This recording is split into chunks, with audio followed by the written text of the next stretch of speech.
Middle-earth holds more than mountains and rivers. It carries the echoes of forgotten ages. I am your keeper of ancient knowledge, sharing the deeper lore that illuminates even the darkest mysteries. Welcome to the Untold Stories. The hidden truth about Elrond's secret brother, an epic tale in the style of J.R.R. Tolkien. Section 1. Shadowed Beginnings. In the days when the shadow first lengthened over Mirkwood, and the wise still spoke in hushed voices of things that stirred in forgotten places, there came to Rivendell a messenger whose feet had not touched that blessed threshold for nigh on 1,000 years. The autumn leaves fell like tears of gold upon the hidden valley, and the voice of Vilya rang sweet in the evening air, yet even Elrond half-elven felt the weight of unspoken tidings in the crisp mountain wind. The messenger bore no tokens save the dust of far roads upon his grey cloak, and his eyes held the depth of one who has looked upon things that should remain unseen. He spoke but a single word to the guards at the ford, Erestor, and at the sound of that name, long forgotten by all save the eldest of the Noldor, the very stones of Rivendell seemed to tremble with memory. For Erestor had been a name unspoken in the halls of the wise for long ages of the world, brother to Elrond by their shared father, Gil-galad's fostering, yet sundered by choices made in the darkness before the last alliance.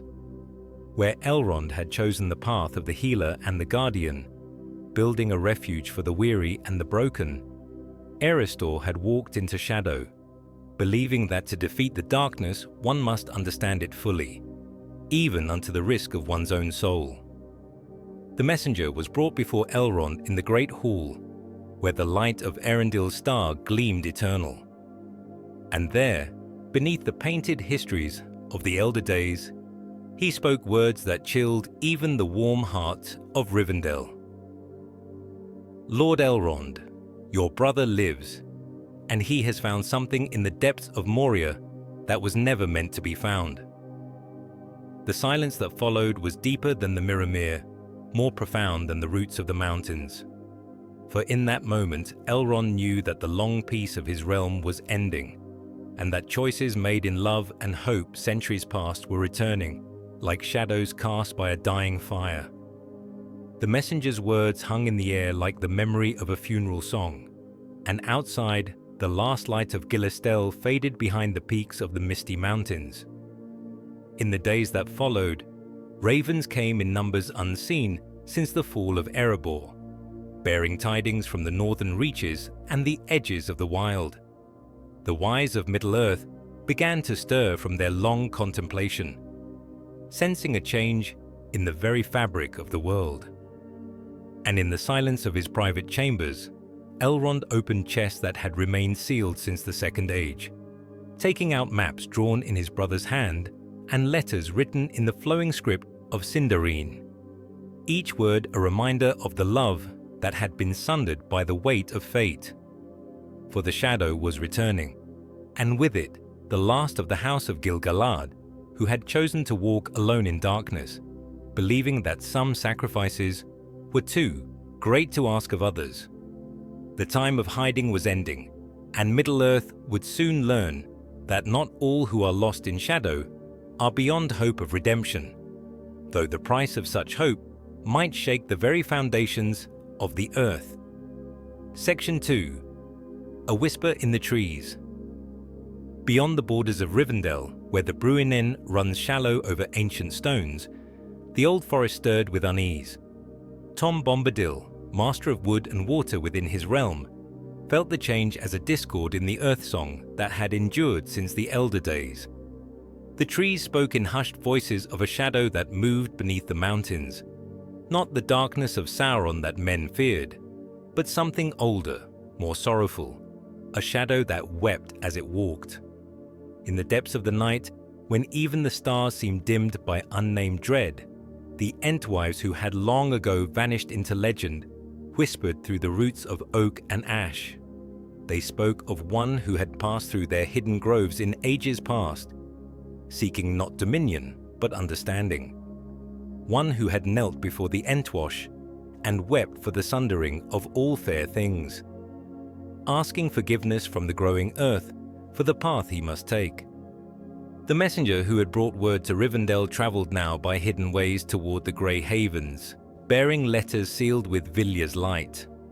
Behind him, the very air seemed to thicken with memory, and those with the sight of the firstborn glimpsed shapes that walked just beyond the edge of vision. Tall figures in grey robes, bearing staves that gleamed with inner fire, yet cast shadows deeper than night. Old Gandalf the Grey felt the stirring in the earth as he walked the boundaries between the Shire and the wider world. His staff, cut from the living wood of Fangorn, trembled in his grasp like a tuning fork struck by some distant bell. For 3 days he stood upon the Tower Hills, gazing westward toward the sea and eastward toward the growing darkness. The Palantir of Elendil had long since been lost, yet he felt as if unseen eyes watched from afar, and that somewhere in the depths of stone and shadow, old bonds were being tested by forces that defied the music of creation. In Lothlorien, Galadriel looked into her mirror and saw troubled waters that would not clear. The surface showed not the future, but fragments of the past. 2 young elves standing beneath the malin trees of Linden, their hands clasped in brotherhood, speaking vows that would echo through the turning of the ages. One would become the guardian of the Valley Refuge. The other would walk into darkness seeking wisdom too dangerous for any single heart to bear. "What do you see, my lady?" asked Celeborn, feeling the weight of his beloved's sorrow. "I see the price of choices made in love," she replied, and her voice carried the sound of silver bells tolling for the dead. "And I fear that before this shadow passes, we shall learn that even the wise may err when they walk alone in darkness." The wind that night carried no scent of flowers, but only the cold breath of stone and the distant echo of hammers ringing in the deep places of the world. Somewhere beneath the roots of the mountains, in chambers where no sunlight had ever fallen, a figure bent over ancient texts, seeking wisdom that had been forbidden since the days when Melkor first whispered lies into the hearts of the children of Ilúvatar. And with each word he read, each secret he uncovered, the very foundations of Middle-earth trembled with the weight of knowledge too great for any single will to bear. Section 3. The Lone Rider. When the sun rose blood-red over the misty mountains, Gandalf the Grey set forth from Rivendell upon Shadowfax. Though the great horse had not yet earned that name in the songs of men, Elrond had spoken long with the wizard in the watches of the night, and what passed between them was not recorded in any book. Yet those who saw the grey pilgrim depart marked the weight of sorrow that sat upon his shoulders like a mantle of lead. The roads that Gandalf travelled were not those marked on any map drawn by the hands of mortals. He rode through valleys where time moved strangely, where the days of the elder days seemed to linger in the shadows of ancient trees. Here dwelt the remnants of peoples who had chosen neither the Grey Havens nor the dominion of men, but clung to Middle-earth with a love too deep for reason. Through the high pass he rode, where the stones still bore the scars of battles fought when the world was young. The very air seemed to whisper with the voices of the dead, telling tales of the war against the dragons, of the last stand of the elves of Eregion, of choices made in darkness that echoed still in the turning of the world. And as he climbed toward the peak, Gandalf felt eyes upon him, not the malevolent gaze of orcs or wolves, but the sorrowful watching of one who stood perpetual vigil over the graves of hope. At the crest of the pass, where the wind cuts like a blade between the peaks, the wizard paused and spoke into the gathering storm. "Eristor, friend of my youth, guardian of secrets too dark for starlight, if you watch from the shadows still, know that I come not as your judge, but as one who remembers the oaths we swore beneath the malin trees of Linden. The time of hiding draws to its close. No answer came but the howling of the wind. Yet Gandalf felt the presence shift and depart, moving eastward toward the darker reaches of the mountains. For 3 days he followed that presence, though it left no track upon stone or snow, tracking it by the disturbance it made in the very fabric of the world. Here a stone would weep, though no rain had fallen. There the very air would shimmer with tears unshed for 1,000 years. On the 4th day, as the wizard came down from the heights into the Vale of Anduin, he met a company of woodsmen returning from the borders of Mirkwood. Their faces were grey with exhaustion and fear, and their leader, a man of Rohan whose name has not come down to us in any tale, spoke of strange lights seen in the depths of the forest and voices that called in languages not heard since the fall of Doriath. "There is something stirring in the old places," the woodsman said, his voice barely above a whisper. "The trees turn their backs to us, and even the clearings where our fathers made camp are shadow-haunted. We found signs of passage, a single rider who passes through the deepest woods like smoke, leaving no trace save the smell of starlight and old sorrow." Gandalf questioned them closely about these signs, and what they told him confirmed his darkest fears. For the descriptions they gave were of one he had known in the bright days of Gil-galad's realm, when hope ran high and the shadows seemed far away. One who had possessed wisdom beyond his years and a heart that broke for every fallen sparrow, yet who had chosen a path that led ever deeper into the darkness he sought to understand. When the woodsmen had departed, riding hard for the safety of their homes, Gandalf stood alone beside the great river and felt the weight of the years like mountains upon his spirit. For he knew now that his quest would lead him into the deepest places of the earth, where ancient evils slept fitfully and new shadows gathered like storm clouds on the horizon of the world. Section 4. Dol Guldur in the distance.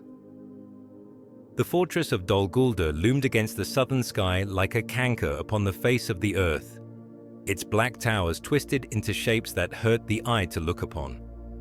From the borders of the Gladden fields, where the river sang its endless song of sorrow for Isildur's doom, Gandalf gazed across the leagues of corrupted forest and felt the malice that poured forth from that cursed stronghold like a tide of poisoned breath. Yet, as he stood in contemplation of that place of shadow, the wizard's keen sight marked something that filled him with a dread deeper than any fear of the necromancer's power. For moving through the woods that surrounded the fortress, too distant to be seen clearly, yet unmistakable to one who had known him in the days of light, was a figure that walked alone among the very trees that recoiled from his presence. Erestor had come to Dol Guldur, and the wizard's heart grew cold with the certainty that his old friend sought not to challenge the darkness that dwelt there, but to learn from it. For such had always been Erestor's way, to delve too deeply into secrets that others feared to approach, believing that knowledge, however perilous, was preferable to ignorance, however blessed. 3 days Gandalf watched from afar, and 3 nights he camped in the eaves of the forest, feeling the weight of malice pressing down upon him like a physical thing. The very air seemed thick with whispered threats, and even the stars appeared dimmed by the shadow that rose from the hill of sorcery. Yet still he waited, for he knew that to approach Dol Guldur openly would be to court not merely his own destruction, but the revelation of powers that were not yet ready to declare themselves. On the 3rd night, as he sat by a fire that seemed to give no warmth against the chill that emanated from the dark tower, Gandalf heard a sound that froze his blood. The voice of Erestor raised in song, yet not as he had sung in the days of Gil-galad's court, but in harmonies that seemed to echo from the very foundations of the world. It was a song of binding, of secrets drawn forth from their hiding places, of ancient powers awakened from slumber that should have been eternal. The wizard rose and moved closer to the border of the corrupted lands, though every instinct screamed against such folly. Through the gaps in the diseased trees, he glimpsed lights that moved within the fortress, not the red glare of forges or the sickly phosphorescence of decay, but a silver radiance that seemed to pulse in rhythm with the distant song. And in that moment, Gandalf understood with crystalline clarity that Eristor was not merely studying the darkness that dwelt in Dol Guldur. He was communing with it, seeking to understand its nature through direct contact with powers that had not stirred since the fall of Númenor. A great fear took hold of the wizard then, not for his own safety, but for the fate of all Middle-earth. For he saw that the shadow which men called the necromancer was but a mask worn by an intelligence far older and more terrible, and that Eristor, in his quest for understanding, was in danger of becoming the very thing he sought to comprehend. The song continued through the night, rising and falling like the tide, and with each note the darkness seemed to grow deeper, more coherent, more aware. When dawn broke grey and cheerless over the hills of shadow, the singing ceased, and a silence fell over Dol Guldur that was more terrible than any sound. Gandalf withdrew from that accursed place, but the memory of what he had heard burned in his mind like a brand, for he knew now that the long peace of the Third Age was ending, and that choices made in love and desperation would soon demand a reckoning that might shake the very pillars of heaven. Section 5. Into the Black. The road to Dol Guldur was not marked on any map, for it was a path that existed as much in spirit as in the substance of earth and stone. Gandalf took the form of a wandering hermit, his grey robes exchanged for the rough brown of a mendicant, his staff hidden beneath a walking stick of common wood. For 3 days he walked the borders of the shadow, feeling the land itself recoil from his presence as he drew nearer to the heart of darkness. The trees grew strange as he approached the hill of sorcery, their bark black as charcoal, their leaves the colour of dried blood. No bird sang in their branches, no insect hummed in their shade. Even the wind seemed to whisper words in languages that predated the awakening of the elves, speaking of hungers that could devour starlight and thirsts that could drain the music from the spheres. On the third night, as the moon set behind clouds that never parted, Gandalf found the entrance that his friend had used. It was not the great gate that faced toward the Gladden Fields, where orc guards kept their eternal watch, but a narrow cleft in the rock that opened onto chambers hewn from the living stone in ages when the world was young. The very air that breathed from this opening carried the scent of deep places where time moved differently, where the music of creation had been twisted into harmonies that Eru Ilúvatar had never intended. Gandalf entered the darkness like a swimmer diving into black water, feeling the weight of shadow pressing upon him from all sides. His wizard's sight, which could pierce the deepest gloom, here found strange distortions. Passages that seemed to extend into infinity. Chambers that folded back upon themselves in impossible geometries. This was not merely a fortress carved from stone, but a wound in the fabric of reality itself. A place where the malice of Morgoth had left a permanent scar upon the world. Deeper he went, following passages that descended ever downward, guided by a light that seemed to emanate from the very walls. Not the clean radiance of the silmarillions, but a phosphorescence like that which plays upon the surface of rotting wood. The sound of distant singing grew stronger as he descended, and with it came the certainty that he walked toward a confrontation that had been ordained since the moment the first shadow fell across the lamp-lit halls of Valinor. At last he came to a great chamber carved from a single massive geode, its walls lined with crystals that captured and reflected light in patterns that hurt the mind to follow. And there, standing before an altar of black stone upon which lay an open book, whose pages seemed to writhe with their own life, was Eristor, but changed, transformed by his long communion with the darkness, until he seemed more shadow than flesh, more memory than substance. "I wondered when you would come, old friend," Eristor said without turning, his voice carrying harmonics that seemed to resonate from the crystals themselves. "Though I confess I had hoped it would be sooner. There is so much to show you, so much to share. The wisdom that sleeps in the deep places of the world. It surpasses anything we learned in the bright halls of Lindon. Gandalf felt his heart break as he looked upon what his friend had become. For though Erestor still bore the seeming of the elf he had been, there was something fundamentally changed about him.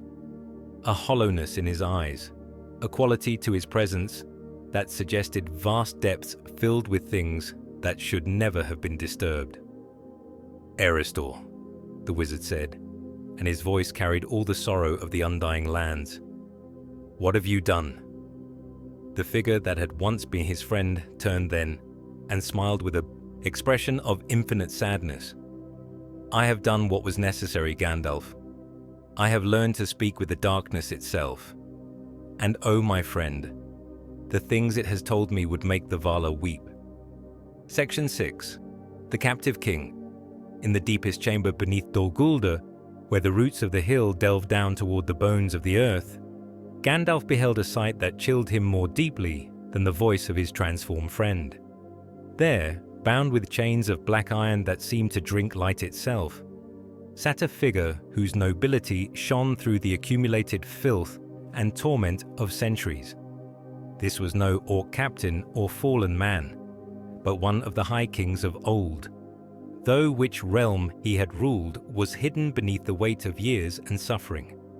"Behold," said Erestor, his voice carrying a pride that was terrible to hear, "the last king of Rhovanion, taken in the wars that followed the fall of Gil-galad. The necromancer has kept him here these long years, not for any strategic purpose, but as a living library of the elder days. Through him, I have learned much of the hidden histories, the secret ways, the passwords that open doors better left sealed." The captive king raised his head at the sound of voices, and Gandalf saw that his eyes, though dimmed by suffering, still held the light of the Edain. Here was one of the line of those men who had stood with the elves in the last alliance, who had chosen the hard path of resistance over the easy surrender to Shadow. Yet now he served as an unwilling oracle, his memories plundered for secrets that were never meant to be shared. "Tell him," Erestor commanded with a voice that brooked no disobedience. "Tell him of the 9. The king's lips moved as if against his will, and words came forth that seemed to be drawn from the very depths of his being. 9 rings for mortal men doomed to die. 9 kings who accepted the gifts of the Dark Lord in the days when he still wore a fair form. 9 who became neither living nor dead, but servants bound to his will by the power of the Master Ring that rules them all." Gandalf felt the weight of this revelation like a physical blow. The Nazgul, he had heard whispers of such creatures in the secret councils of the wise, but to hear their nature confirmed by one who had witnessed their transformation was to understand the true scope of Sauron's power. "And the 7, Erestor continued his terrible interrogation. "7 for the dwarf lords in their halls of stone," the king whispered, and his voice carried the sound of bells tolling for the dead. 7 rings that kindled the fire of avarice in hearts that had been content with honest craft. 7 that opened the deep places to things that should have remained buried. 7 that made the mountain halls into traps for their own builders."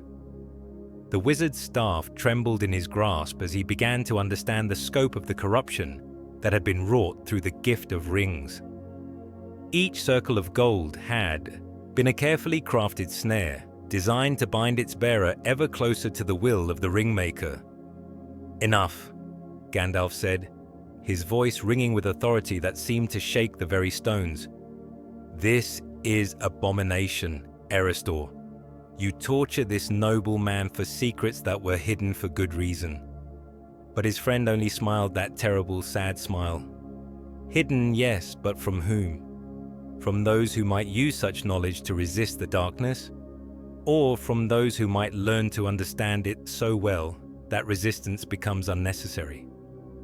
The captive king lifted his head again, and for a moment his eyes cleared of the fog that had clouded them. "Mithrandir," he said, and the name came out like a prayer. "I have dreamed of you for 700 years. I have dreamed that you would come and remember why the light matters, even in the deepest dark." And in that moment, Gandalf understood that whatever else had been lost in this place of shadow, the hope that kindled in the hearts of the free peoples still burned, wounded perhaps, and hidden beneath layers of despair, but not extinguished. The choice that lay before him was not merely between his friendship with Erestor and his duty to the wider world, but between two different understandings of what it meant to fight the darkness. Section 7. The Necromancer's Voice. From the shadows of the crystal chamber came a presence that seemed to draw all warmth from the air, all hope from the heart. It was not the crude malice of orcs or the bestial hunger of trolls, but something far more terrible, an intelligence vast and patient, ancient beyond the reckoning of elves, that had watched the rise and fall of kingdoms with the detached interest of a scholar studying the movements of ants. So, the voice came from everywhere and nowhere, seeming to resonate from the very stones. "The Grey Wanderer comes at last to my halls. I have been curious about you, Gandalf Stormcrow. Your reputation precedes you even into these depths." The wizard stood straight despite the weight of malice that pressed upon him like a tide, his staff glowing with a light that seemed pitifully small in the vastness of the shadow. Yet he did not speak, for he recognized in that voice something that had haunted his nightmares since the distant days when he first walked in Middle-earth, the echo of Sauron, the necromancer, the enemy that had been cast down but not destroyed. "Your friend here," the voice continued, and there was something like amusement in its tone, "has been most instructive.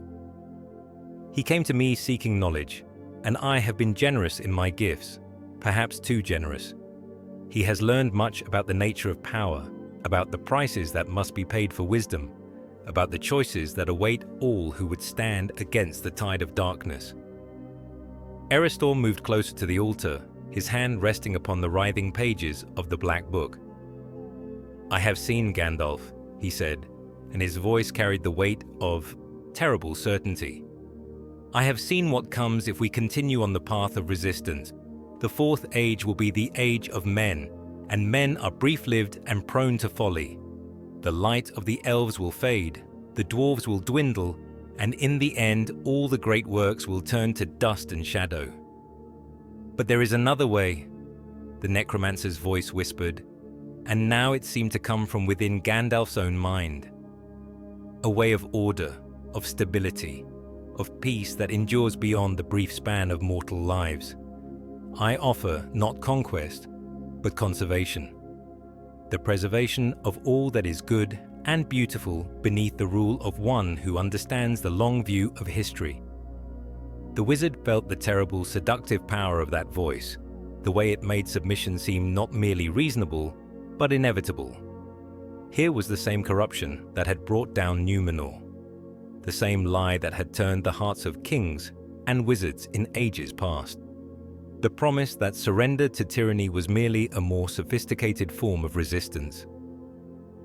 "You speak of preservation," Gandalf said, and his voice rang clear despite the shadows that pressed around him. "Yet what I see here is desecration. You have made a torturer of one who was once noble, a slave of one who was born free. This is not preservation, but corruption, the slow rot that creeps through the apple until nothing remains but the fair appearance that masks the poison within." A sound like laughter echoed through the chamber, but it was laughter with no joy in it, only the bitter amusement of one who has watched the same patterns repeat themselves across the ages. "And what would you offer instead, Grey Wanderer? Hope? Faith in the goodness of hearts that beat for 70 years and 10? You would build your resistance on foundations of sand and call it wisdom?" The captive king stirred in his chains, and when he spoke, his voice carried the authority of one who had ruled in life and found truth deeper than any crown. "Better to build on sand and fall than to build on the bones of the innocent and stand," he said. "Better the brief flame of a candle than the long cold of the tomb." And in that moment, Gandalf felt the power that had brought him across the sea from Valinor stir within him. Not the might of dominion, but the strength that comes from service to something greater than oneself. Section 8. Fire in the darkness. The confrontation that followed was not one of sword against sword, nor even of spell against spell, but of two fundamentally different understandings of what it meant to exist in a world touched by shadow. Gandalf stood before the altar where Erestor had spent long years in communion with the necromancer, his staff blazing with light that seemed to pierce the very substance of the darkness. "You call yourself servant of the secret fire," the voice of Sauron hissed from the shadows, and now there was anger in it, the rage of one who has been offered defiance when he expected submission. Yet what? Is fire but destruction? What is light but the brief flaring that precedes the eternal dark? I offer permanence, wizard. I offer an end to the endless cycle of hope and disappointment that has marked every age of this world. In response, Gandalf raised his staff, and the light that shone from it was not the harsh glare of lightning or the consuming flame of dragonfire, but something gentler and infinitely more terrible to the creatures of shadow. The light of stars as they appeared on the first night. The radiance of hope kindled in hearts that refused to surrender despite all the evidence of the world's decay. "You mistake the nature of the fire I serve," the wizard said, and his voice carried harmonies that seemed to resonate with the very foundations of creation. "It is not the fire that destroys, but the fire that illuminates. Not the flame that consumes, but the spark that kindles new flame in the darkness. You offer permanence, yes, the permanence of the grave, the stability of death, the peace that comes when all voices have been silenced." The shadows pressed closer, and Gandalf felt the weight of the necromancer's will bearing down upon him with force enough to crush mountains. Yet he stood firm, drawing upon power that had its source not in dominion over others, but in the bonds of love and loyalty that connected all free beings in the great music of existence. Erestor moved between them, his face twisted with anguish as he felt the clash of powers that had once been aligned in friendship. "Stop," he cried, and his voice carried all the pain of one who has seen too much and understood too little. "Can you not see that you fight for the same thing? Both of you seek to preserve what is good in this world. Both of you fear the coming darkness. Why must you be enemies when you might be allies?" "Because," Gandalf said sadly, and his light seemed to dim as he looked upon what his friend had become. "He seeks to preserve only the forms of goodness while destroying its substance. He would make a museum of Middle-earth, where all the beautiful things are kept safe behind glass, while the spirit that gave them meaning withers and dies." The necromancer's laughter filled the chamber like the sound of grinding stone. "And you would preserve the spirit while allowing the forms to crumble into dust. You would rather see Rivendell fall to ruins than see it ruled by one with the wisdom to preserve its beauty for all time." "I would see Rivendell remain free," Gandalf replied, and now his light blazed brighter than ever. "Even if that freedom means accepting the risk of loss, for what is preserved without choice is not treasure but trash, beautiful perhaps, but empty of all meaning." The battle that followed was brief but terrible. Light clashed with shadow in the depths beneath Dol Guldur, and for a moment it seemed that the very foundations of the hill might crack beneath the strain. Yet when the echoes faded and the dust settled, it was Gandalf who stood victorious, not because his power was greater, but because he served a cause that gave meaning to power itself. The necromancer withdrew, his presence fading like smoke on the wind, but his voice lingered for a moment in the crystal chamber. "This is not ended, Stormcrow. The choice will come again, and perhaps next time you will choose more wisely." Section 9. Return to the Wise. The journey back to Rivendell seemed longer than the path that had led away from it, for Gandalf bore with him not only the weight of what he had seen in the depths of Dol Guldur, but the greater burden of what he had lost. Eristor had remained in that place of shadow, choosing the terrible knowledge he had gained over the friendship that had sustained him through the bright days of the Second Age. The wizard's heart was heavy with the certainty that some wounds could not be healed by any power that walked under the stars. Yet, as he climbed the winding paths toward the hidden valley, Gandalf felt also a stirring of hope, for he had seen the light endure in the deepest darkness, had watched the spark of freedom burn unquenched in the heart of one who had suffered beyond all mortal measure. The captive king had been freed from his chains, though the memories that had been torn from him could never be fully restored, and he rode now toward the Grey Havens and the healing that might be found beyond the circles of the world. In the great hall of Elrond's house, the White Council gathered as they had not done for many years. Saruman the White came down from Isengard, his face grave with the weight of long study and careful thought. Galadriel rode from Lothlorien with her husband, and her mirror had shown her dark waters that spoke of choices yet to be made. Elrond himself presided over the council with the authority of one who had seen the rise and fall of kingdoms. Yet even his ageless eyes showed the strain of the tidings that Gandalf brought. "The necromancer is Sauron returned," the Grey Wizard said without preamble, for there was no gentle way to speak such words. "He has taken form again in the world, and his power grows like a shadow cast by the setting sun. Yet this is not the greatest danger we face, for he has found ways to corrupt even those who seek to oppose him, turning their very wisdom into a weapon against the light." He spoke then of Eristor, though the name came hard to his lips, and of the terrible knowledge that had been gathered in the depths beneath the hill of sorcery. The 9 were confirmed as Nazgul, the 7 had worked their corruption among the dwarf lords, and the three remained hidden, but Sauron knew of their existence and sought them with a patience that could outlast the turning of the ages. "We must strike at Dol Guldur," Saruman declared, his voice ringing with certainty. "Drive out this necromancer before his power grows beyond our ability to resist." The White Council was formed for such a purpose, and the time for action has come. But Galadriel shook her head, her golden hair catching the light like spun starfire.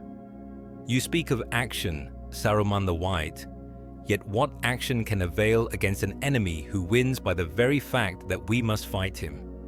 Each battle we win brings us closer to the Fourth Age, when the dominion of men will begin and the long defeat of the Firstborn will be complete." "Then what would you counsel, Lady of the Golden Wood?" Elrond asked, though his eyes showed that he already guessed the answer that would come. "Patience," she replied, and her voice carried the sound of silver bells ringing in distant halls.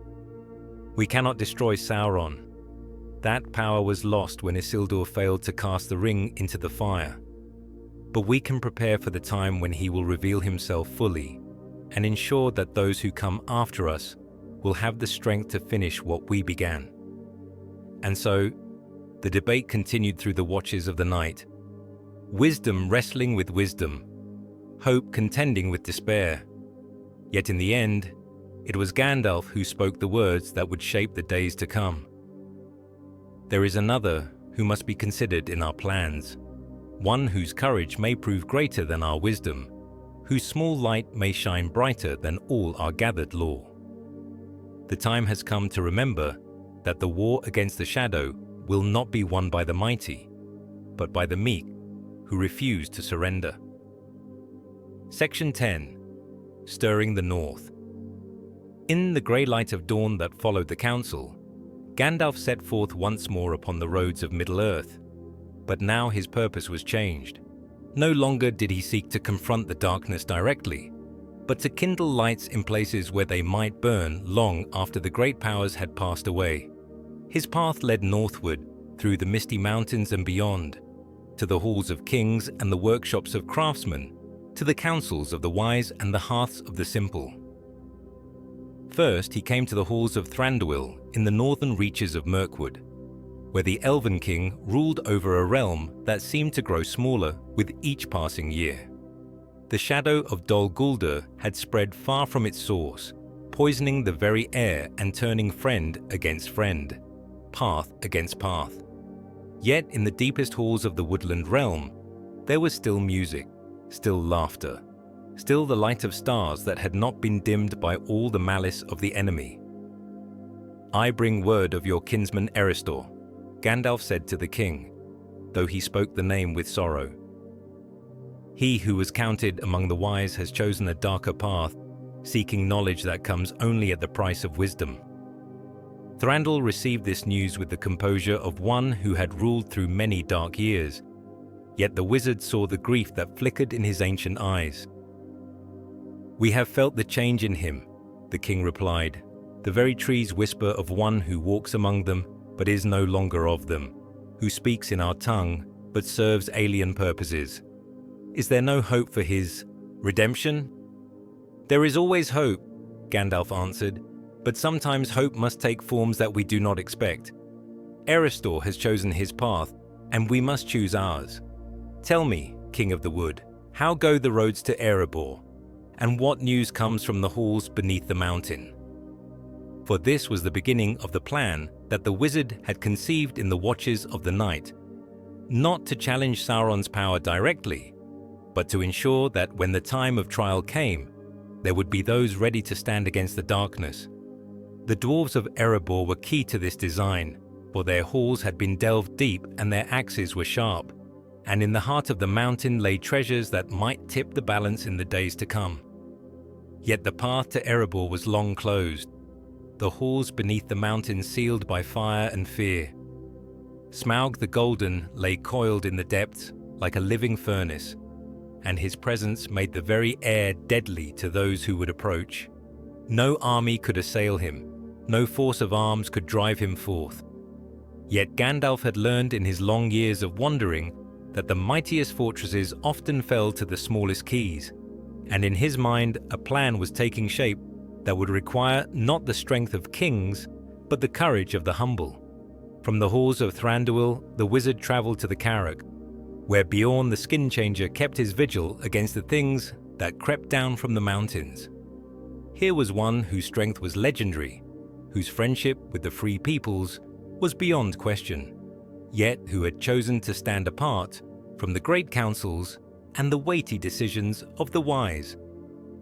"The darkness stirs," Gandalf said as he sat by Beorn's fire, watching the great man tend his hives and speak with his animals in languages older than speech. "Soon there will be need for those who can stand against it, not in the halls of power, but in the wild places where courage matters more than counsel." Beorn nodded slowly, his eyes reflecting the firelight like those of the great bear he could become. "I have felt the change in the wind, wizard. The very bees bring word of poison spreading through the flowers, of streams that run dark though no rain has fallen. When the time comes for the choosing, I will not be found wanting." And so, Gandalf wove his web of alliances, speaking to each according to their nature, kindling hope in hearts that had grown weary with long watching. For he understood now that the war against the shadow would not be won by any single great deed, but by 1,000 small acts of courage, performed by those who had no thought of glory or reward. Section 11. A Hobbit Remembered. From the wildlands and the halls of kings, Gandalf's path led at last to a place that seemed untouched by all the shadows that gathered in the east. The Shire, where the hobbits dwelt in peace beneath the green hills, tending their gardens and smoking their pipes in blissful ignorance of the great matters that stirred in the wider world. Here the wizard came not as a counselor of the mighty, but as a simple wanderer seeking rest and simple pleasures. In the village of Hobbiton, where the smoke rose blue from 100 chimneys, and the sound of laughter echoed from the doors of the Green Dragon, Gandalf found the one he sought. Bilbo Baggins sat in his garden at Bag End, tending his flowers and reading a book whose pages fluttered in the gentle breeze. He was a hobbit, unremarkable in all ways save one. He possessed a curiosity about the world beyond the borders of the Shire that his neighbors found both amusing and slightly scandalous. "Good morning," Bilbo called out as he saw the wizard approaching, though there was something in his tone that suggested he was not entirely certain what sort of morning it was, or whether it would remain good for very long. "What do you mean?" Gandalf replied with a smile that held memories of many such conversations. "Do you wish me a good morning, or mean that it is a good morning whether I want it or not, or that you feel good this morning, or that it is a morning to be good on?" And so began a conversation that would, in time, reshape the fate of Middle-earth, though neither participant could have guessed it at the time. They spoke of small things and great ones, of the beauty of the Shire and the shadows that gathered beyond its borders, of the comfort of familiar places and the cool of distant roads. Gandalf found in Bilbo a quality that was rare even among hobbits, a willingness to consider that there might be more to life than comfort and routine. That adventure might be not merely acceptable, but necessary. "Tell me, Master Baggins," the wizard said as they sat smoking their pipes in the late afternoon, "what do you know of dragons?" Bilbo nearly choked on his pipe smoke, his eyes growing wide with a mixture of fear and fascination. "Dragons? Well, that is to say, they're supposed to be quite terrible, aren't they? Fire and destruction and all that. Though I must say, I've never actually seen one, you understand? We don't get many dragons in the Shire." "No," Gandalf agreed thoughtfully. "You don't. But there is one, the last of the great fire drakes of the north. He sleeps now in the halls beneath the lonely mountain, coiled around a treasure that was stolen long ago from its rightful owners, and I find myself wondering what it would take to wake him from his slumber." The hobbit's eyes grew even wider, if such a thing were possible. Wake him? But why would anyone want to wake a sleeping dragon? Surely it's much better to let sleeping dragons lie.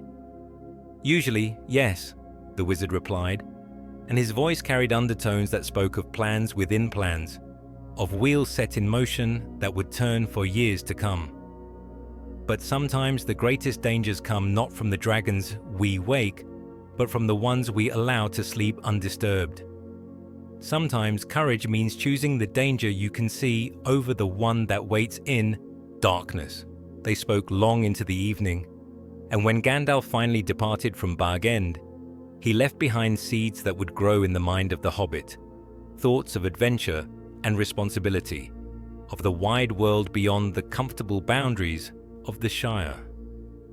For the wizard had seen in Bilbo Baggins something that even the hobbit himself did not yet recognize: the capacity for heroism that slept in the most unlikely hearts, waiting only for the right moment to awaken.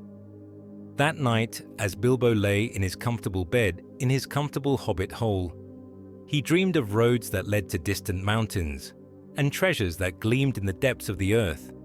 And though he woke with the firm intention of putting such foolish thoughts from his mind, they lingered like the memory of a half-forgotten song, growing stronger with each passing day. Section 12. The plan set in motion. In the halls beneath the Blue Mountains, where the dwarves of Durin's folk had made their exile after the fall of Erebor, Thorin Oakenshield sat brooding upon the throne of his fathers, a throne carved from common stone, not the silver and mithril that had adorned the seat of kings in the halls beneath the mountain. The years of exile had carved lines of sorrow and rage upon his face, and in his eyes burned a fire that spoke of debts unpaid and homes unreclaimed. It was to this place that Gandalf came in the depth of winter, when the snow lay thick upon the peaks and the roads were impassable to all but the most determined travelers. He found the dwarf prince in his smithy, working alone at the forge, while the clan fires burned low in the great hall.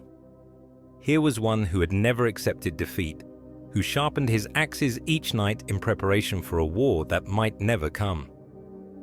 "Thorin, son of Thrain," the wizard said as he entered the heat and light of the forge. I bring greetings from distant lands and news that may interest one who remembers the halls of his fathers."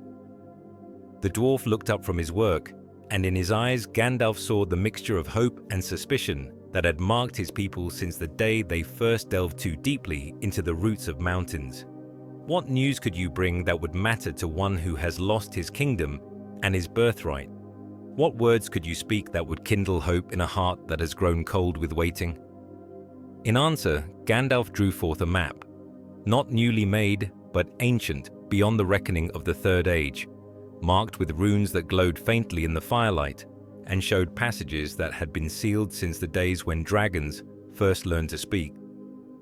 It was a map of Erebor as it had been in the days of its glory, with secret ways marked that even Smaug, in all his malice, had never discovered. "Your grandfather hid this before the dragon came," the wizard said, watching as recognition dawned in Thorin's eyes. He foresaw the fall that was coming and prepared for the day when his heirs would seek to reclaim what was lost. But a map alone will not suffice for such a task. You will need allies, and more than that, you will need one who can walk where others cannot, who can pass unseen where warriors would be discovered. "A thief, you mean?" Thorin said, and his voice carried both disgust and reluctant admiration. "You would have me employ a burglar to reclaim the throne of my fathers." "Not a burglar," Gandalf replied, and his smile held secrets that made the dwarf lean forward despite himself. "A hobbit, one of the small folk who dwell beyond the misty mountains, in a land where courage grows in the most unlikely gardens. I know of one who might serve. If he can be persuaded that adventure is preferable to comfort, that glory matters more than safety." Through the long night they spoke, the wizard and the prince weaving plans that seemed to hang by threads as fine as spider silk, yet strong as mithril. For Gandalf understood that the quest to reclaim Erebor was about more than the restoration of a single kingdom. It was the first move in a game that would determine the fate of all free peoples in the ages to come. The dragon must be driven forth, not merely to restore the wealth of the dwarves, but to deny that wealth to the enemy who would soon have need of it. The northern roads must be secured, alliances must be forged, and hope must be kindled in places where it had long seemed extinguished. Yet all of this must be accomplished without revealing the true scope of the danger that approached, for Sauron's spies were everywhere, and his malice could turn even the noblest intentions to his own purposes. When dawn broke grey over the mountains, the compact was sealed with oaths that bound dwarf to wizard and wizard to the fate of Middle-earth. Thorin would gather his companions, 12 of the hardiest and most loyal of his people, each chosen for skills that would be needed in the darkness beneath the mountain. They would journey to the Shire and recruit the burglar that Gandalf had chosen, though none of them could imagine what manner of creature this hobbit might prove to be. Section 13. The fire awakens. Far to the east, in the deeps beneath the lonely mountain, something stirred that had slept for 70 years in dreams of gold and fire. Smaug, the chiefest and greatest of calamities, felt the change in the very stones around him, a trembling in the earth that spoke of intentions directed toward his horde. One great golden eye opened in the darkness, casting light that had not been seen in the halls of Erebor since the day the dragon came down from the north, like a hurricane of flame and wrath. The dragon's dreams had been filled with visions of glory, memories of the day when he had come upon the mountain in its pride and brought low the kingdom that had thought itself beyond the reach of any power in Middle-earth. He had felt the terror of the dwarves as they fled through passages carved by their own hands, had tasted the despair of those who saw their life's work turn to ash and ruin in a single day. Yet now, there was something different in the air of the mountain, a sense of purpose that had been absent since the last dwarf lord had died, with his hand still gripping his hammer. Smaug raised his great head from the bed of gold upon which he lay, and his voice rumbled through the deeps like distant thunder. "I smell the air of conspiracy," he said to the empty halls, and his words carried the heat of the forge fires that burned in his belly. "I feel the whisper of plans, made in distant places, of maps drawn and oaths sworn. After so long, after so very long, someone dares to think of my mountain, my gold, my kingdom. The dragon's laughter was a sound to freeze the blood of any who heard it, echoing through chambers that had once rung with the songs of dwarven craftsmen, and the sound of hammers shaping mithril into works of beauty beyond the power of lesser hands to create. Now those halls were silent save for the voice of the destroyer, the one who had turned all their music into silence and all their light into shadow. Yet even as Smaug spoke his defiance to the empty air, he felt a stirring of something that might have been unease. For in his long years of solitude, he had grown mighty in power, but perhaps less keen in wisdom. The world beyond his mountain had changed while he slept. New powers had risen, and old alliances had been renewed. The dragon was still terrible beyond the reckoning of most who dwelt in Middle-earth. Yet he was no longer the only source of terror that walked beneath the stars. In the deeper places of the earth, in chambers that even Smaug had never explored, other things were stirring as well. The orcs of the Misty Mountains had grown bold in recent years, their numbers swelling as if some power called them forth from the dark places where they bred. Goblins crept through passages carved in the world's youth, bearing weapons forged in fires that burned with unnatural light, and in the deepest pits, where even the memory of sunlight had never penetrated, things that had no names in any language stirred with hunger for the light that they would devour. The dragon sensed these movements as a spider senses the trembling of its web, and he began to understand that his long peace was ending. Soon there would be war again in Middle-earth, and he would be forced to choose sides in a conflict that would determine whether the ancient powers would endure or whether new masters would arise to claim dominion over all the lands between the seas. "Let them come," Smaug whispered to the gold that surrounded him like a sea of captured starlight. "Let them bring their little plans and their petty hopes. I am fire, I am death, and none shall take what is mine while I draw breath to defend it." Yet even as he spoke these words, the dragon began to move through his hoard, counting the treasures that he had claimed and arranging them in patterns that spoke of power and dominion. For he knew that the time of sleeping was over, and soon he would need all his cunning if he were to survive the storm that was coming. Section 14. A blade not yet drawn. In the deep places beneath Minas Morgul, where the light of no star had ever fallen, and the very stones wept with accumulated malice, the nine gathered in council, as they had not done since the fall of their master in the fires of Mount Doom. Yet now they wore their ancient forms more easily, for the return of Sauron to Dol Guldur had given them substance enough to walk in daylight if they chose, though they preferred the darkness that had been their realm for so many centuries.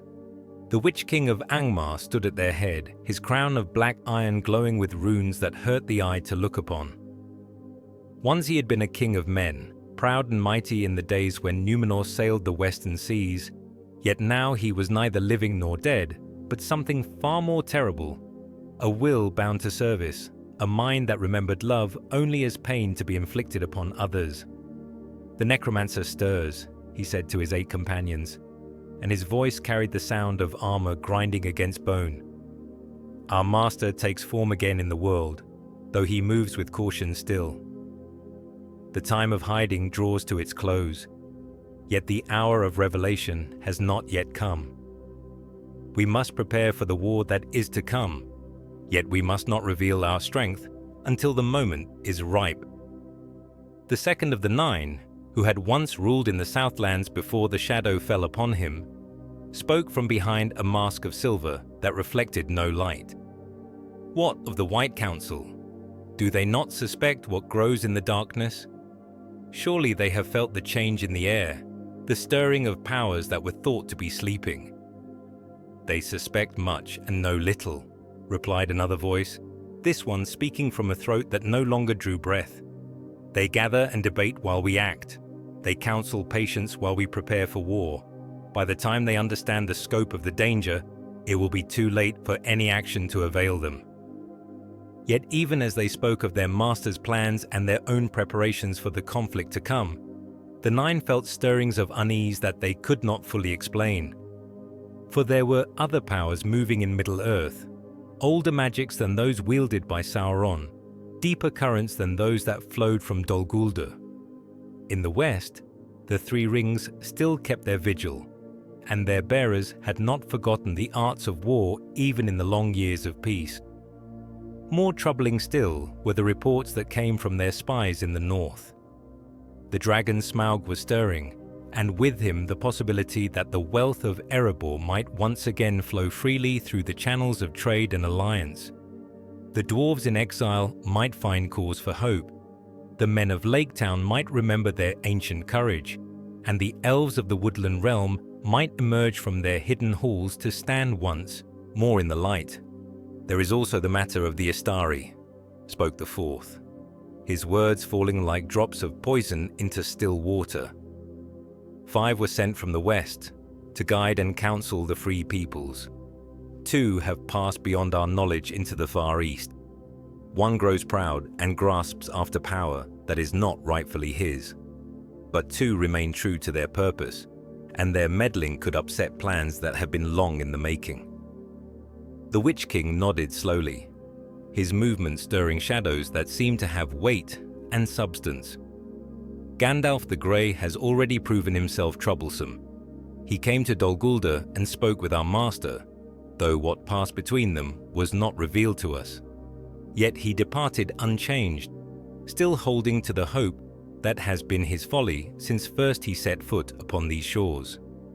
Then perhaps, suggested the seventh, whose form flickered like smoke even in the solid darkness of their meeting place. It is time to test that hope. Let him gather his allies and make his plans. Let him kindle courage in the hearts of the small and the mighty alike. When the time comes for the final choosing, we shall see how long hope endures in the face of true despair. The Council of the Nine continued through the dark hours before dawn, weaving plans within plans, setting snares that would not be sprung for years to come. For they had learned patience in their long servitude, had mastered the art of waiting that their mortal hearts had never understood. They would move when their master commanded, strike when the moment was ripe, and until that day, they would remain as shadows within shadows, watching and waiting for the world to ripen for the harvest. Section 15. The Kingdom Reclaimed.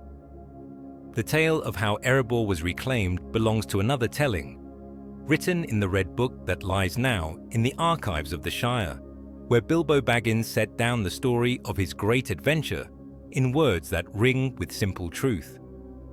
Yet the consequences of that quest rippled outward like stones cast into still water, touching the fate of all who dwelt in the north and setting in motion events that would shake the foundations of Middle-earth. Smaug the Terrible was dead, slain by a black arrow shot from the bow of Bard the Bowman, as the dragon's fury consumed the town of Esgaroth. The lonely mountain stood open once more, its halls echoing with the sound of dwarven hammers and the songs of those who had reclaimed their ancient home. Yet the victory had come at a cost that would be felt for generations. The death of Thorin Oakenshield, king under the mountain, who had fallen in the battle before the gates defending the kingdom he had only just regained. In the aftermath of the Battle of Five Armies, as the men of Dale counted their dead, and the elves of the woodland realm mourned those who would not return to their halls, Gandalf stood upon the battlements of Erebor and felt the weight of changes that went far beyond the reclaiming of Eosirgi, single kingdom. For he knew that news of these events would travel swiftly to all the corners of Middle-earth, and that those who watched from the shadows would understand that the balance of power in the north had shifted in ways that could not be undone. The wealth of the mountain was flowing once more. Mithril and gold moved along the ancient trade routes, and the skills of the dwarven smiths were applied to purposes that went beyond mere craft. In the forges beneath Erebor, weapons were being made that would serve in the wars to come, armor was wrought that would turn aside the blades of orcs and the claws of wargs. The kingdom under the mountain had become once more a power that others must reckon with. Yet Gandalf's thoughts were not on the present triumph, but on the future shadow. For he had learned in Dol Guldur that the enemy's plans were vast and patient, that the corruption which had claimed Erestor was but one strand in a web that stretched across all of Middle-earth. The reclaiming of Erebor had denied Sauron a great treasure and secured the loyalty of the northern peoples. Yet it had also revealed the extent of the opposition that would stand against him in the days to come. "You have done well, burglar," the wizard said to Bilbo as they stood together watching the rebuilding of Dale in the valley below. "Though I think you understand now that this adventure was about more than the reclaiming of Dragon Gold or the restoration of a kingdom." The hobbit nodded slowly, his eyes still holding the shadow of all that he had seen and done in the darkness beneath the mountain. "I think I'm beginning to understand that very little in this world happens without reason, Gandalf. Even the smallest person can change the course of the future if they have the courage to do what is right." "Indeed," the wizard replied, and his voice carried approval mixed with sorrow. "And I fear that your part in this tale is not yet finished, my dear fellow. The darkness that we have challenged here will not simply fade away. It will gather its strength and strike back, and when it does, we will have need of all the courage that can be found, in the halls of kings and the hobbit holes of the Shire alike." As autumn turned to winter and the first snows began to fall upon the peaks of the lonely mountain, Gandalf took his leave of Erebor and turned his steps once more toward the south. For he had felt stirrings in the darkness that spoke of plans accelerated, of timetables moved forward in response to the victory that had been won. The shadow would not remain hidden much longer, and when it revealed itself at last, Middle-earth would have need of all the light that could be kindled against it. Behind him, the new king under the mountain raised his hammer in salute, and the sound of dwarven songs echoed from the halls where Dragonfear had reigned for so long. The north was strong again, the ancient alliances were renewed, and hope had been kindled in places where it had long seemed extinguished. Yet all who witnessed these days of triumph felt also the weight of the gathering storm, and knew that greater trials lay ahead. Section 16. A Ring Still Sleeps. In the comfortable study of Bag End, where the fire crackled merrily in the grate, and the sound of rain pattered against diamond-paned windows, Bilbo Baggins sat writing in his journal by the light of a single candle. The years since his return from Erebor had been kind to him. The Shire remained as peaceful as ever. His neighbors had eventually forgiven him for his scandalous adventure, and his pantry was once again stocked with all the comforts that a respectable hobbit could desire.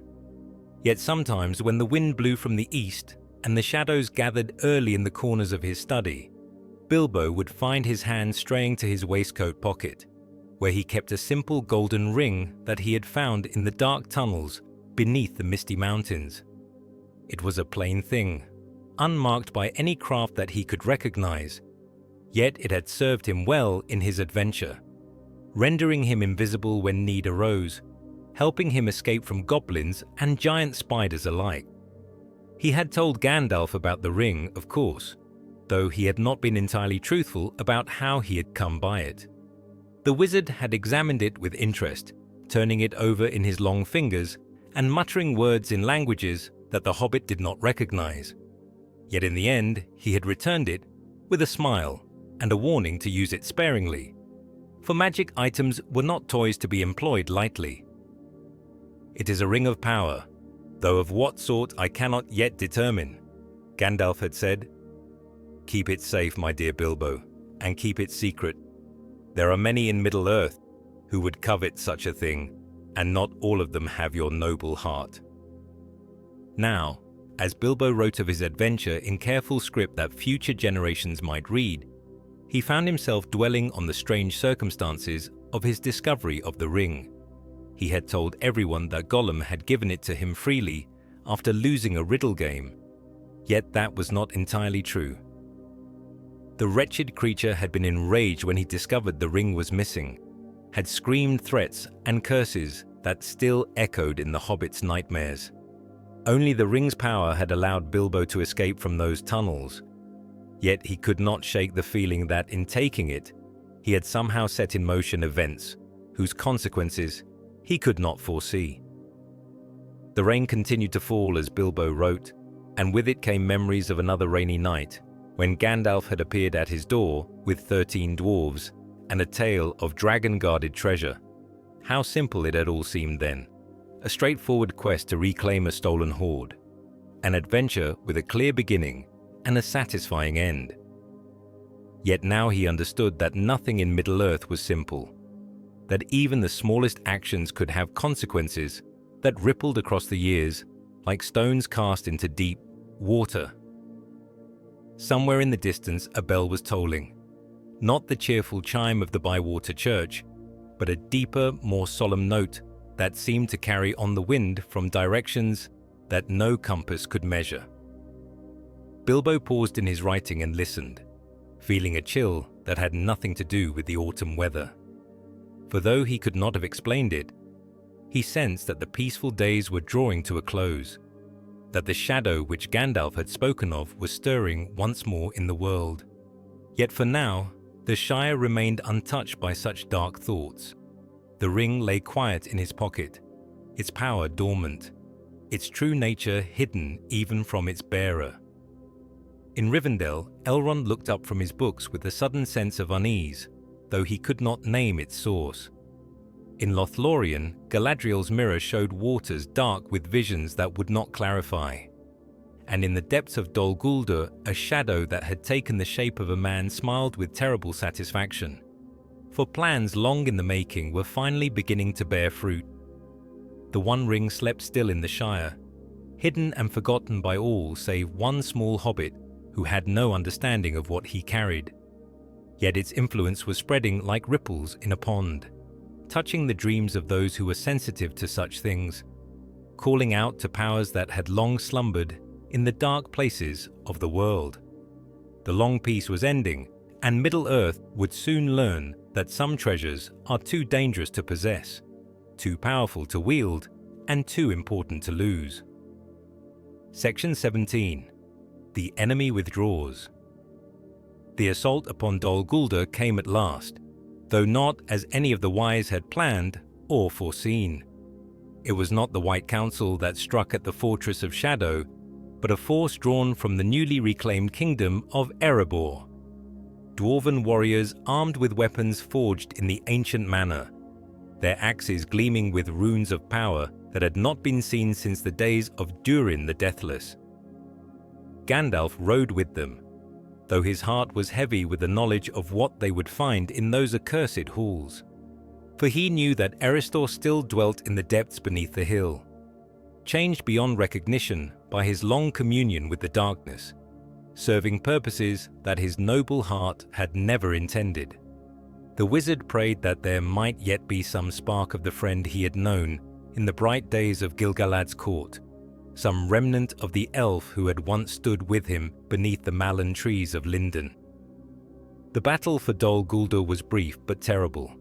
The orcs that guarded the outer works fled before the fury of the dwarven assault, and the deeper chambers that had been filled with shadow for so many years rang once more with the sound of axes and the light of torches. Yet when the warriors reached the crystal chamber where the necromancer had held court, they found it empty save for the lingering echoes of power recently departed. Sauron had withdrawn, but not in defeat. Rather, he had abandoned Dol Guldur at the moment of his own choosing, having accomplished all that he had intended in that place of shadow. The long years of hiding were over, and the time had come for him to reveal himself in his true stronghold, to gather his forces openly and make war upon all who opposed his will. In the deepest chamber, where crystals still glowed with unnatural light, Gandalf found the altar where Erestor had spent so many years in dark study. The black book lay open still, its pages writhing with words that seemed to reshape themselves as he watched. Yet of his friend there was no sign. only a message carved into the stone in letters that burned with their own fire. The choice is made, old friend. When next we meet, it will be as enemies, though my heart breaks to write these words. Remember me as I was, not as I have become. The darkness calls, and I must answer, for I have learned truths that cannot be unlearned, seen visions that cannot be unseen. Farewell. The wizard stood for a long time in that chamber of crystal and shadow, mourning not only for the friend he had lost, but for all the bright hopes of the elder days that had been twisted into instruments of despair. For he understood now that Sauron's greatest victory was not in the conquest of kingdoms or the binding of rings, but in the corruption of good hearts that chose evil, believing it to be wisdom. When at last he emerged from the depths of Dol Guldur, Gandalf found the dwarven captains waiting for him, with faces grim with the knowledge of what they had discovered. The fortress could be taken and cleansed, its towers cast down, and its dungeons filled with clean earth. Yet the shadow that had dwelt there was not destroyed. It had merely moved to a stronger place, taken deeper root, begun to grow in earnest the tree of war whose fruit would be bitter beyond all imagining. "It is done," the wizard said to those who waited, though his voice carried no note of triumph. "Dol Guldur is cleansed, yet our victory here is but the first move in a game that will determine the fate of all Middle-earth. The enemy has revealed himself at last, and now we must prepare for the war that is to come." As they rode from that place of former shadow, Gandalf looked back once at the towers that had been Sauron's stronghold in the Third Age. They stood clean and empty now, their stones washed by rain and wind until they gleamed white in the afternoon sun. Yet the wizard knew that what had been wrought there in the dark years could not be so easily cleansed, that the corruption which had spread from that place would continue to work its poison in the world until the ring of power was found and destroyed. The long defeat of the Eldar continued, and the dominion of men drew ever closer. Yet for a moment, standing in the ruins of evil overthrown, Gandalf allowed himself to hope that when the final darkness fell, there would be light enough to see them through. Section 18. Hope in Ashes. Years passed, and the shadow that had been driven from Dol Guldur gathered strength in Mordor, building armies that would shake the earth with their marching, forging weapons that would drink the light of stars. The War of the Ring came at last, as all who were wise had known it must, and Middle-earth was baptized in fire and blood as the forces of light and darkness met in battle for the final time.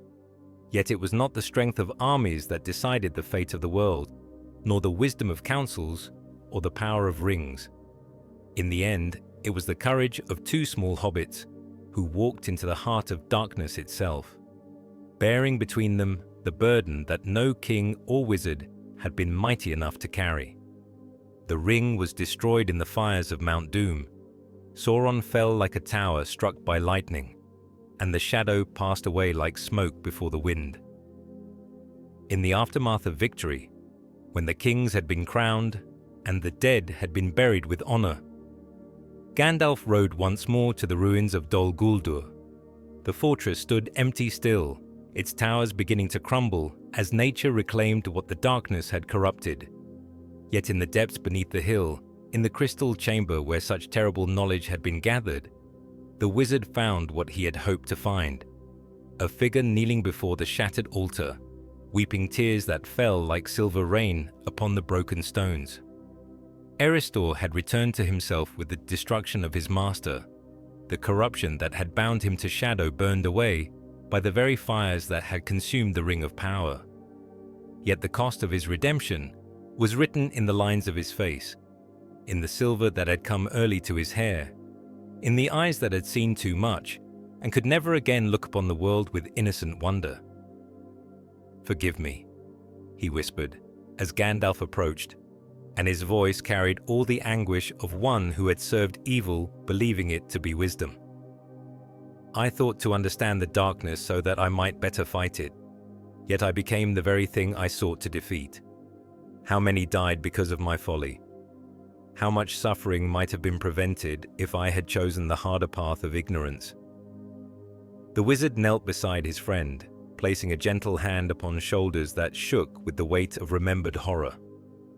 "The path of wisdom is always perilous," he said softly, "and those who walk it must accept the risk of falling into the very pit they seek to understand.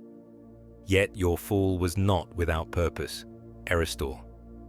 Through your suffering, we learned the true extent of the enemy's malice. Through your sacrifice, we understood how even the noblest hearts could be turned to shadow. Without that knowledge, the victory might never have been won." "Yet at such a cost," Eristor replied, and his tears continued to fall like rain upon drought-stricken earth. "I am no longer the elf you knew in Lindon, no longer worthy of the friendship we once shared. The darkness has marked me, changed me in ways that can never be undone." "Perhaps," Gandalf agreed, "yet you are here, and you weep for what was lost, and that itself is a victory against the shadow. The darkness sought to make you into an instrument of despair, yet you chose to return to the light, even though that choice brought only pain. That courage, my friend, is worth more than all the wisdom of the elder days." Together they left that place of former shadow, two old friends walking in silence through a world that had been made new by the sacrifice of the small and humble. Behind them, the towers of Dol Guldur continued their slow collapse, returning to the earth from which they had been raised. Before them stretched the roads of Middle-earth, leading to shores where ships waited to carry the weary to lands beyond the circles of the world. The Fourth Age had begun, the dominion of men was at hand, and the time of the elves was ending. Yet in the twilight of their long guardianship, two who had walked in darkness and found their way back to light bore witness to the truth that had sustained them through all the long years of trial. That love endures beyond the reach of shadow, that hope kindles even in the deepest night, and that the smallest flame may light a fire that will burn until the end of days. In the Shire, where the seasons turned in their ancient rhythm and the smoke rose blue from 1,000 chimneys, the tale was told and retold until it became legend. Yet those who heard it with understanding knew that it was more than legend. It was the record of how courage may triumph over corruption, how friendship may endure beyond the grave, and how even in the darkest hour, there remains always the possibility of redemption for those who choose to seek it.